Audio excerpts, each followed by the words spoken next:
जहां एक तरफ फॉर्मर दिल्ली सीएम और एक सिटिंग जज के बीच टकरार रोज बढ़ती जा रही है, वहीं अब सीबीआई ने ऐसी शॉकिंग बातें कोर्ट के सामने रख दी है कि आप लिटरली चौंक जाएंगे। ये सिर्फ एक लीगल फाइट नहीं रही, ये एक नैरेटिव वॉर बन चुका है, जहां जुडिशरी की इंटीग्रिटी, पॉलिटिकल एलिगेशंस और सोशल मीडिया कैंपेन सब एक साथ कोलाइड कर रहे हैं। तो आखिर हुआ क्या है? कैसे बात इतनी आगे बढ़ गई कि एक जज के बच्चों तक का मुद्दा उठ गया, और सीबीआई ने इस पर क्या कहा है? चलिए पूरे मैटर को समझते हैं step by step. Hello law lovers and justice seekers, welcome to law Chakra. हम आपके लिए लेकर आए हैं कुछ बहुत ही exclusive. Introducing law Chakra prime membership, जो आपको देगा exclusive access like never before. बनिए लॉ चक्रा की प्राइम मेंबर और अनलॉक कीजिए full potential of legal knowledge. अभी ज्वाइन कीजिए। सबसे पहले तो कंटेक्स्ट समझ लेते हैं। ये पूरा matter Delhi excise policy case से जुड़ा हुआ है, जहां फॉर्मर दिल्ली सीएम अरविंद केजरीवाल ने दिल्ली हाई कोर्ट में एक प्ली फाइल की थी कि जस्टिस स्वर्णकांत शर्मा इस केस से रिक्यूज हो जाए, यानी खुद को इस केस से अलग कर ले। उनका कहना था कि जज के बच्चों का कनेक्शन सेंट्रल गवर्नमेंट के पैनल से है, इसलिए बायस का रीजनेबल एप्रीहेंशन है। सिंपल वर्ड्स में उन्हें लग रहा था कि जज न्यूट्रल नहीं रह पाएंगे। अब कोर्ट में क्या हुआ? जब अरविंद केजरीवाल ने अपना एडिशनल एफिडेविट फाइल करना चाहा, तो इनिशियली रजिस्ट्री ने बोला कि कोर्ट की परमिशन चाहिए।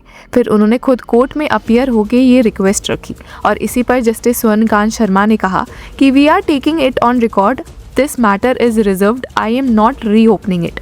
यानी एफिडेविट तो एक्सेप्ट हो गया, लेकिन केस दोबारा सुनवाई के लिए ओपन नहीं होगा। ये भी इम्पोर्टेंट है कि पहले ही कोर्ट ने रिक्यूजल प्ली पर ऑर्डर रिजर्व कर लिया है, मतलब जजमेंट कभी भी आ सकता है। पर यहीं से स्टोरी इंटरेस्टिंग हो जाती है। अब सीबीआई की तरफ से एसजी तुषार मेहता ने कोर्ट में अपनी रिटन सबमिशन फाइल की और सीधा इस आर्ग्यूमेंट को चैलेंज कर दिया। कहा कि ऑल लर्नेड जजेस throughout the country will be disqualified to hear matters pertaining to such governments or matters of any political leader, small or big, if their relatives are on any government panel of central government or state government। मतलब अगर farmer Delhi CM Arvind Kejriwal का logic accept कर लिया जाए, तो practically देश के almost सारे जजेस किसी ना किसी केस को सुन ही नहीं पाएंगे, क्योंकि किसी ना किसी जज के रिलेटिव का कनेक्शन किसी गवर्नमेंट पैनल से होता ही है। और सीबीआई यहाँ रुकी नहीं, उन्होंने आगे और भी स्ट्रॉन्ग पॉइंट रखा कि extending the logic of Shri Kejriwal further, all honorable judges whose relatives are on the panel of either state government or central government or any public sector undertaking will be disqualified from hearing the cases of the respective state governments, central government or the concerned PSUs। यानी अगर इस logic को stretch ही किया जाए तो judiciary का पूरा system ही collapse हो सकता है, हर जज पर क्वेश्चन मार्क लग जाएगा। अब आप सोच रहे होंगे कि अरविंद केजरीवाल ने एग्जैक्टली क्या बोला था। तो उन्होंने अपने एडिशनल एफिडेविट में ये कहा था कि जस्टिस शर्मा के बच्चों को सॉलिसिटर जनरल ऑफ इंडिया के थ्रू काम मिलता है, और क्योंकि वहीं एसजी अभी सीबीआई के लिए अपीयर हो रहे हैं, इसलिए कन्फ्लिक्ट ऑफ इंटरेस्ट का सिचुएशन बनता है। उनका कहना था कि इससे reasonable apprehension of bias create होता है, लेकिन सीबीआई ने इसको सीधा रिजेक्ट कर दिया और बोला कि neither Shri Ishan Sharma nor miss Shambhavi Sharma ever dealt with or even assisted with anyone in any of the matter pertaining to the present offence before any court in past at any stage of proceedings or have been involved in the matter in any capacity whatsoever। यानी जज के बच्चों का इस case से zero connection है, ना उन्होंने किसी को असिस्ट किया है, ना किसी तरह से इन्वॉल्व रहे हैं। और सिर्फ इतना ही नहीं, सीबीआई ने ये भी क्लैरिफाई किया कि जज के बेटे को 2022 से ही यूनियन ऑफ इंडिया के पैनल में इंक्लूड किया गया था, और ये कोई नया या रीसेंट अपॉइंटमेंट नहीं है जैसे कि एलिगेशन लगाए गए थे। और ट्विस्ट यहीं पे बड़ा आ गया, सीबीआई ने ये पूरा एलिगेशन एक आफ्टर थॉट बताया। उन्होंने कहा कि ये सब बातें बाद में ऐड की गई हैं ताकि जज और इंस्टीट्यूशन पर प्रेशर बनाया जा सके, and after thought to further malign the institution and the individuals to ensure bringing pressure upon this august institution. ये लाइन बहुत ही इंपॉर्टेंट है, क्योंकि ये सिर्फ एक इंडिविजुअल जज का इशू नहीं है, ये जुडिशरी की क्रेडिबिलिटी का मैटर बन गया है। और अब बात आती है सोशल मीडिया की।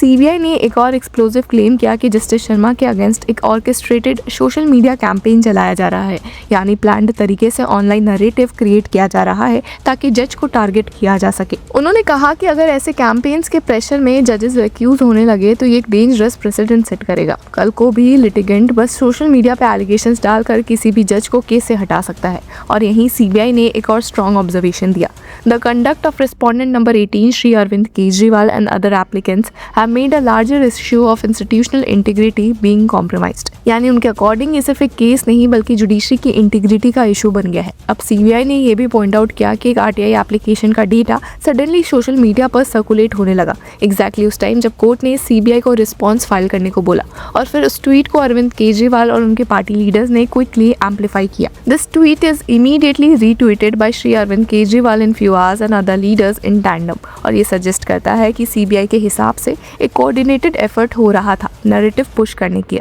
अब एक और एंगल भी है जो काफी इंटरेस्टिंग है। अरविंद केजरीवाल ने ये भी बोला था कि जज ने अखिल भारतीय अधिवक्ता परिषद के इवेंट्स अटेंड किए हैं जो अलेजेडली पॉलिटिकल लीनिंग रखता है। इसी बेसिस पर उन्होंने बायस का आर्ग्यूमेंट रेस किया और सीबीआई ने इस पर भी शार्प रिस्पॉन्स दिया। The conduct if accepted would mean that any जज will be disqualified from taking up any matters of the Aam Aadmi party. यानी अगर आप ये मान लेते हो कि किसी इवेंट अटेंड करने से बायस हो जाता है तो फिर हर जज किसी ना किसी केस से ऑटोमेटिकली डिस्क्वालीफाई हो जाएगा। अब एक ब्रॉडर पिक्चर देखिए, ये केस सिर्फ एक्साइज पॉलिसी या एक जज के रिक्यूजल तक लिमिटेड नहीं है। ये 3 बड़े क्वेश्चंस रेज करता है। पहला, क्या किसी जज के रिलेटिव का गवर्नमेंट पैनल में होना ऑटोमेटिकली बायस का प्रूफ है? दूसरा, क्या social media narratives judicial proceedings को इन्फ्लुएंस कर सकते हैं? और तीसरा, क्या लिटिगेंट्स स्ट्रेटेजिक तरीके से एलिगेशंस यूज करके जुडिशियल प्रोसेस को डिले या इन्फ्लुएंस कर सकते हैं? सीबीआई का स्टैंड क्लियर है। उन्होंने कहा है कि it is a high time that a message goes from this constitutional court that unscrupulous persons can not embarrass, malign and thereby pressurise any जज।